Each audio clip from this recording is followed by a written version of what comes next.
All right, welcome to the deep dive. Today we're taking a trip back in time, exploring the evolution of, well, how we talk, English pronunciation.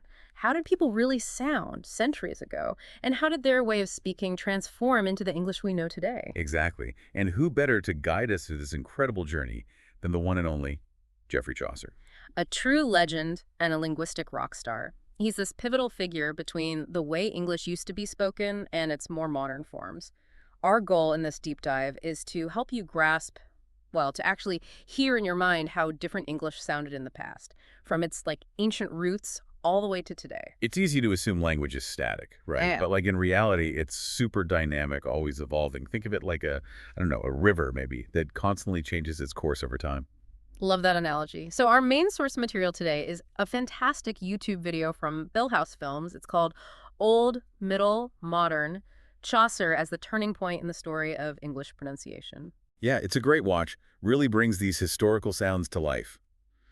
Now, to keep us on track, we'll be looking at the main periods of English. We'll start with Old English, spoken from, roughly the 7th to the 11th centuries.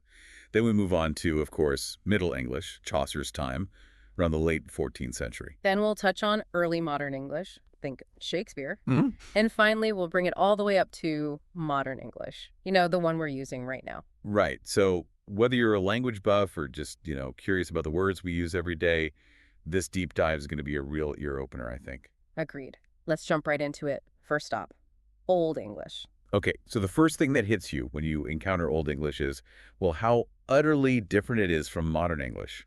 I mean, sure, there might be some, hidden grammatical connections. But the vocabulary, that's where things get really wild. It's like looking at a foreign language. It practically is. Let's take the opening lines of Beowulf, the, classic epic poem. Right. Okay, so it originally goes, Fuait, wa gardena in gardagum, theotsninga, therem gufrinen. Now try to translate that. It becomes, Lo, we of the Spear Danes in days gone by of the tribe kings, glory did here. See?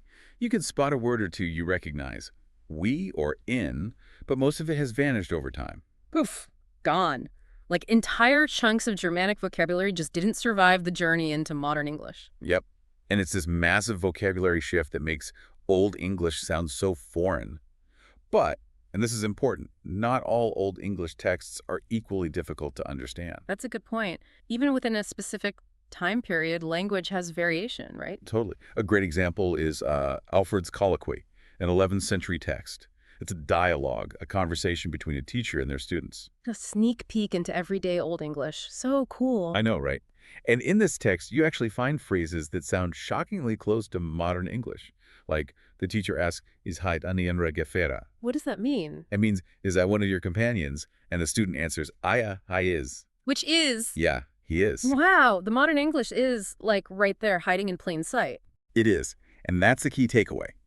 While the super formal, poetic language of, say, Beowulf might be completely impenetrable, the everyday grammar and conversation in Old English sometimes surprisingly close to what we use today. That's actually pretty amazing. Now, let's fast forward a few centuries to Middle English, to the world of Chaucer. Now things are starting to sound a bit more familiar, right? Definitely. But what happened? Why the change? Well, you can't talk about Middle English without talking about, the big one. Yeah. 1066, the Norman Conquest.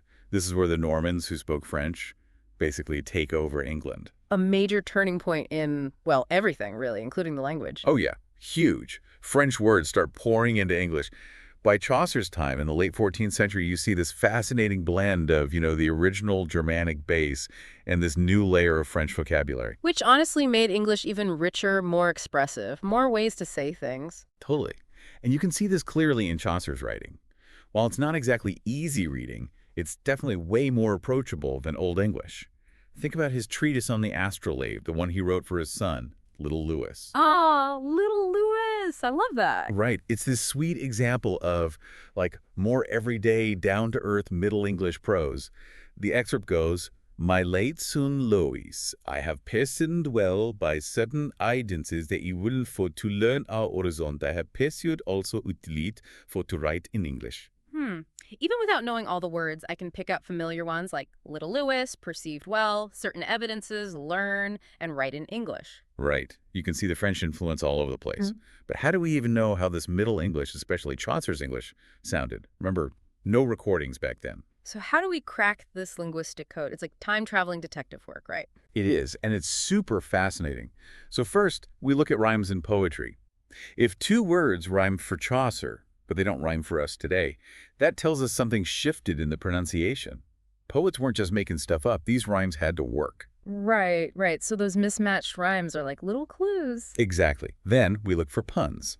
Those word plays only work if the words sounded a certain way. Ah, so if a pun from Chaucer's time makes sense to us, we get a little peek into how those words were pronounced. Exactly. Third clue, spelling. Before, the 18th century, English spelling wasn't standardized. People kind of spelled things as they sounded. So like phonetically, so spelling variations, even in the same text, can hint at how words were pronounced back then. Right. And this raises a cool question. Could those spelling variations have, influenced how people actually spoke over time? Not just reflecting pronunciation, but shaping it? Whoa, that's a mind bender. So the act of writing might have changed how people spoke. Possibly. And finally, the rarest clue. We hunt for any descriptions of pronunciation from that time, any accounts of how people actually articulated certain words. These must be like linguistic gold. They are. And using all these clues, when we apply them to Chaucer, we start hearing some pretty big differences between Middle and Modern English pronunciation, like the very first lines of the Canterbury Tales. When that April with his showers sit, the drought of March hath pursed to the root. If I read that in modern English, it sounds like, when that April with his showers sweet, the drought of March has pierced to the root. And right away, sweet and root don't rhyme. Neither do showers and pierced. So in Middle English, it would have sounded totally different. Oh yeah. Based on what we know, it might have been more like, Quan, that April with his showres so day, the drought of March hath pursed to the rote. Wow. There are a ton of differences in just those two lines. Right, like the A in April was way broader, more like as in father. And showers, that ow sound was closer to sewers. Yes. And that GS in drought wasn't silent like today. It was guttural, kind of like the chi-esh in the Scottish loch.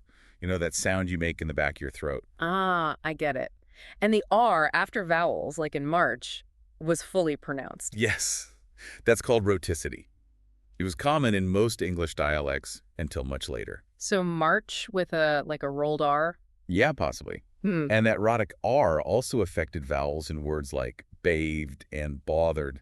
They would have sounded a tad different. Okay, and then virtue, that too wasn't a chi sound like now, was it? Nope, more like a K. Yeah. That softening of the C before E, I, or Y hadn't fully happened yet. Right, right. And it sounds like some consonants were held a bit longer, like in croppers, that P sound, right? Exactly. And the trickiest one, maybe, is the final E. In Chaucer's time, it was often still pronounced, so root would have had this little A at the end. Fascinating. It's like hearing a familiar song played on completely different instruments. Totally. And all these shifts, they eventually built up to a huge change in the sound of English, the Great Vowel Shift. The Great Vowel Shift, that's a big one. Tell us more about this major sound revolution. Well, this shift massively changed how long vowels and diphthongs were pronounced.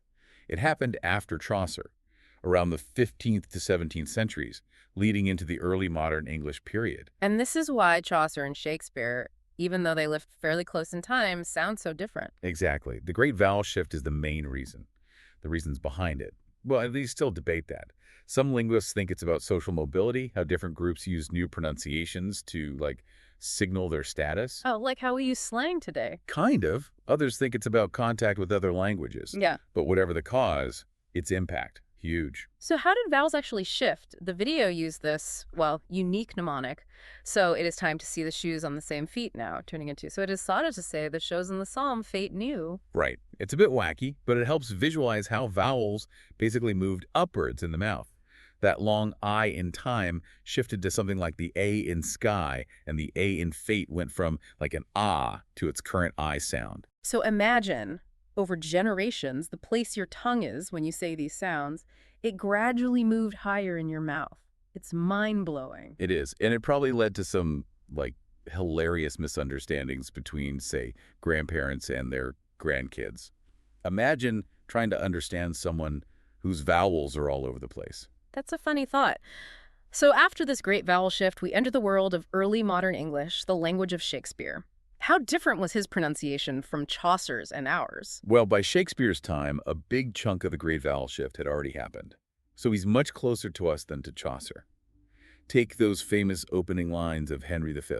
Oh, for a muse of fire, that would ascend the brightest heaven of invention. In modern English, it sounds pretty normal, but there's still original pronunciation, or OP, which has some differences. Right? In OP, that O might have sounded more like O. You'd hear the R after vowels, so fire would have a strong R sound.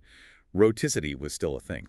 Like we heard with Chaucer, it's a recurring theme. It is, and some vowels would be different, like stage might have sounded like stage. Okay, and what about the whole dropping the H sound thing? The video mentioned that too, right? Oh yeah, that was starting to happen around this time, like Harry becoming airy. And this was often linked to social class. Properly pronouncing your H meant you were probably more educated, more literate. So pronunciation could be a sign of your social status. Absolutely. There's even this famous story about a production of Shakespeare's Midsummer Night's Dream, where the actors argued about whether the fairies should pronounce their H's. They ended up dropping them to make them sound like lower class, to fit their role in the play. Wow, so how you pronounce something can change how we understand literature. It really can. And the big takeaway. By Shakespeare's time, English was mostly understandable to us. Sure, regional accents and some sound differences existed, but it's a world away from Chaucer or, God forbid, Old English. Right. So, as we wrap up our sonic adventure, it's pretty clear that Chaucer is a key figure in the history of English pronunciation. He's the bridge between that almost alien Old English and the more familiar early modern English. Couldn't have said it better. Those changes during and after his lifetime, especially the Great Vowel Shift, really shaped how we speak English today. It's a reminder that language is alive, always evolving. Pronunciation shifts, sometimes for reasons we don't even fully understand. And that's what makes it so cool. And for all you listeners out there, think about how, even today, little pronunciation shifts are happening. All the time. And all those different regional accents, they often reflect centuries of linguistic changes, different paths taken in different places. Exactly. So next time you hear someone with a different accent, try to listen closely. You might be hearing echoes of, like, ancient sound shifts, traces of history right there in their pronunciation. That's amazing. So we hope this deep dive with Chaucer as our guide has shed some light on this awesome journey of English pronunciation. And maybe, just maybe, spark your curiosity to keep exploring. Absolutely. Language is a never-ending adventure, folks. Keep listening, keep learning, and who knows, you might discover even more fascinating secrets hidden within the sounds we make every day.